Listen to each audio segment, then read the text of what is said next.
Hello, everyone. Welcome into another episode of Bold Breakdowns here on the Guilty as Charged podcast YouTube channel. I am Alex, as always, checking in from day 3 of training camp. It is day 4 of training camp now at Back Together Weekend, but I thought I would give you guys some news and notes of everything that happened there yesterday. For the first time, I went to training camp live.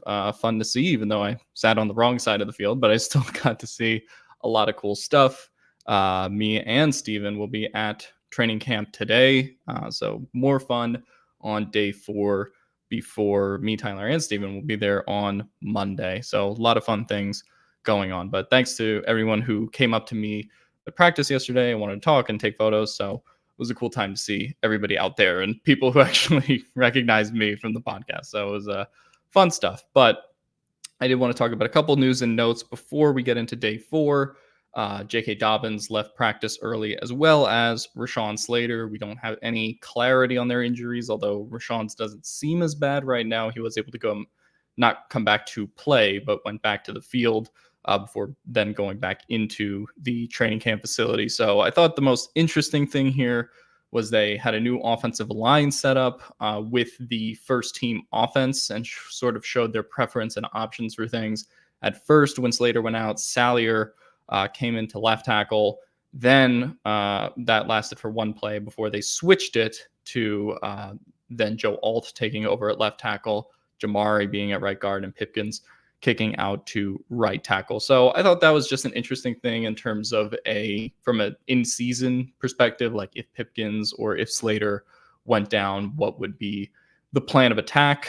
And it seems like their preference, based on what they changed it to, was to then switch Joe Alt to left tackle, but it may depend on who goes down where, and depending on their guard depth and who's healthy in that capacity as well. Obviously, Salyer is, a huge piece to this now that he's not projected to start, but can kind of be in that swing tackle, swing guard capacity.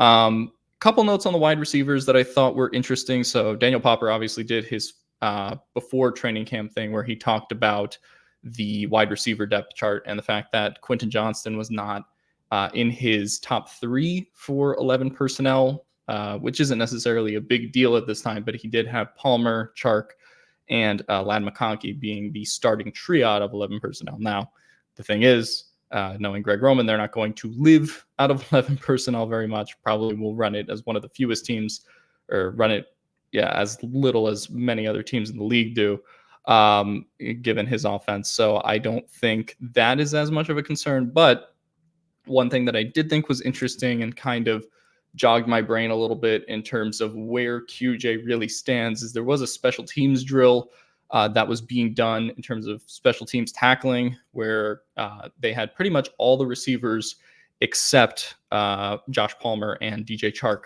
participating. This includes QJ, Brendan Rice. This includes Cornelius Johnson and Ladd McConkey were working in these tackling drills, in addition to Leon Johnson and Jalen Johnson and Jalen Gill, all the wide receivers working with some of the DBs in this special teams tackling drill. So thought that was interesting just in terms of kind of trying to play the game of like where QJ fits into the rotation here.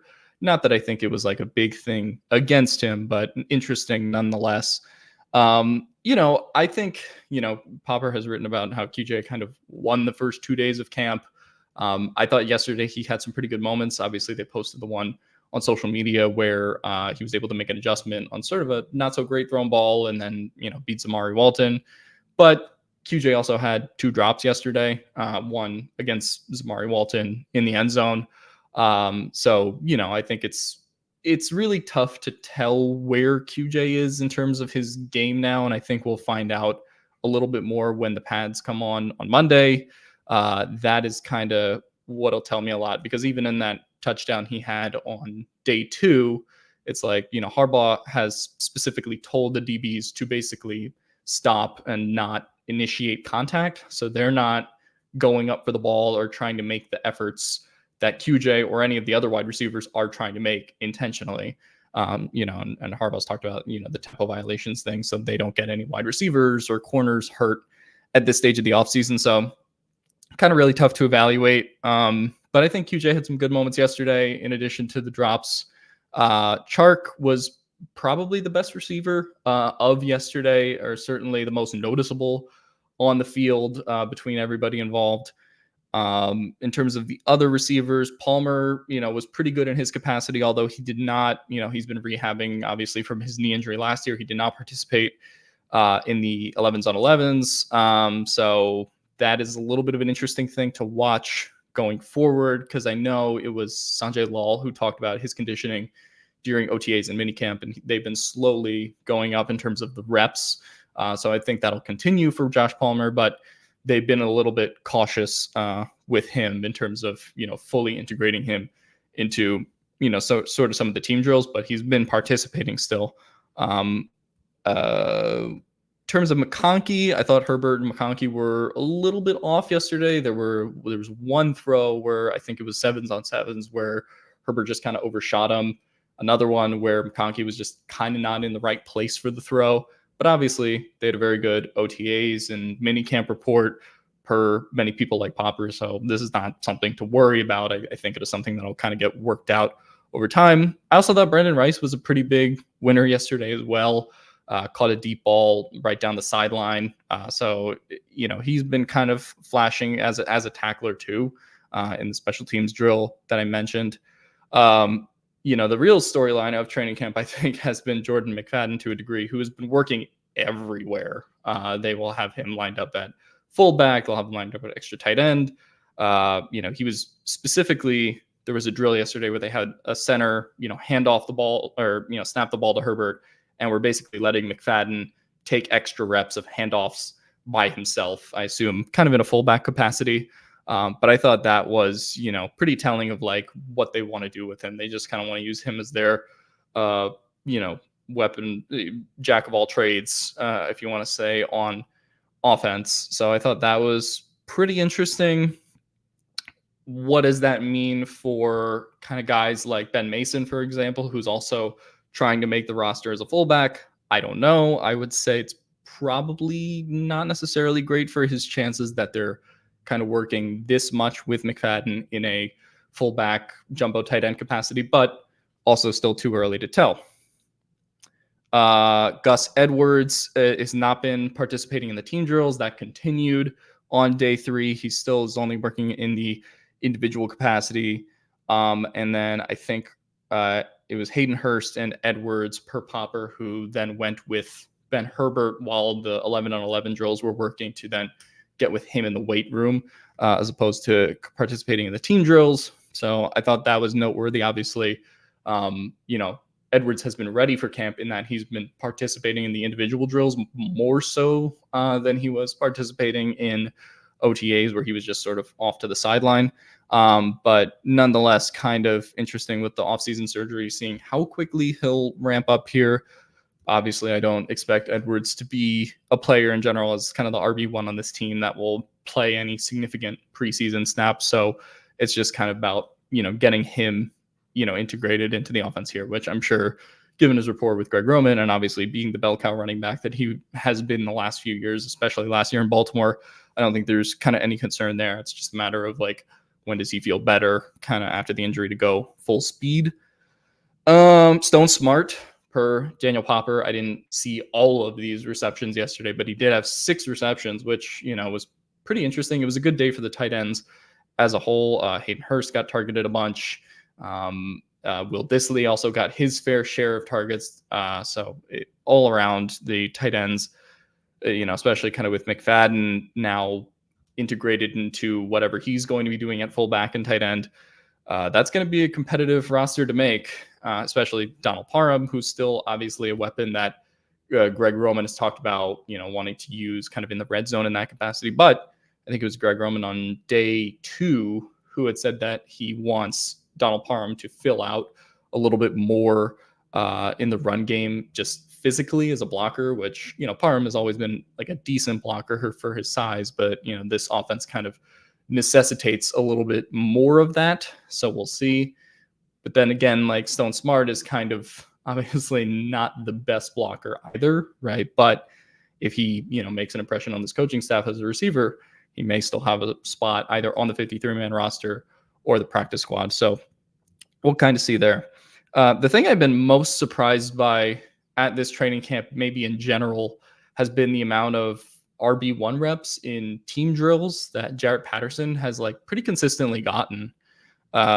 This, I think, is sort of the most interesting thing because obviously, if Edwards is not participating in the team drills, Dobbins left yesterday, obviously. But even with Dobbins, even when Dobbins was healthy, it was still Patterson who was getting a lot of those RB1, RB2 first team reps with him. And then that continued again yesterday. He just got a ton of touches with the first team. So I don't know what to necessarily make of that. I don't think it's like too late for Spiller. Certainly not too late for Kamani Vidal to kind of make their impressions as camp goes on. But I do look at it from a Spiller perspective, and it's just like, he had a play where he was stripped yesterday by Shane Lee, and that kind of got recorded as a fumble on his part. So I do kind of wonder, what is the timeline on Spiller like contributing, especially I think the preseason will be very important for his chances to make this team. If you're already going to keep Edwards and you're going to keep Dobbins and you're going to keep, Kamani Vidal, presumably, right, then is that kind of Isaiah Spiller and Jarrett Patterson potentially fighting for that, either third ahead of Kamani Vidal or fourth behind him roster spot? And I just don't know if Spiller will show a whole lot in this preseason training camp process to kind of earn that. And I thought it was pretty noteworthy in his press conference that after Greg Roman talked about Edwards and he talked about Dobbins, he mentioned Jarrett Patterson as the first name that came out of his mouth in terms of the running back room. So clearly he has a little bit of a lead there. Want to talk about a little bit about Mentor's press conference. He talked about Dion Henley's development over the course of the offseason, saying that he's had a lot of time to kind of soak in the system and has credited his abilities in coverage. So I think that's pretty foretelling for, obviously, Dion's going to have an incredible role in this team. We'll see where Junior Colson kind of fits into all this as he comes back from his appendectomy. And presumably, I would guess a couple weeks here. But so far, Henley looked pretty crisp in practice yesterday, and Minter's high on him. So again, thought that was noteworthy. And then the other thing that Minter said was his thoughts on the current corner rotation.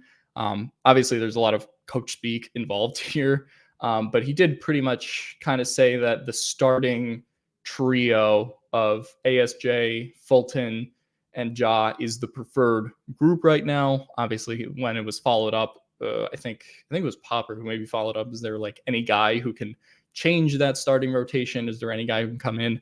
A little bit of a coach speak answer given where it's like, it's too early to say. No one has claimed a spot yet. But I do get the impression watching camp that it kind of will be ASJ, Fulton, and Ja as the rotation right now. That doesn't mean other, corners kind of can't make their run for it. We saw a lot of flashes from Tarheeb Still, obviously, in the minicamp period. So always a chance that could happen. But right now, that doesn't seem to be the case. So, yeah, that's about it for my notes. Joey Bosa also had a press conference where he talked about Harbaugh's leadership kind of impacting the team and how invested he's been in terms of how he approaches coaches' meetings and stuff like that. So I thought that was a pretty positive thing to hear from Joey Bosa. He also said, despite all of the injuries from the last couple of years, that he still feels that his prime and his best years are ahead of him. And Joey Bosa is still fairly young here in NFL terms, but obviously has had the injuries kind of pile up in his body, but also said that he feels that because of the last 2 years and him not playing as many games, that he feels he's actually a pretty low mileage NFL player, I believe was the quote. So, he still feels that he is a lot ahead of him. Obviously, that relies a whole lot on him staying healthy, a lot to be determined there.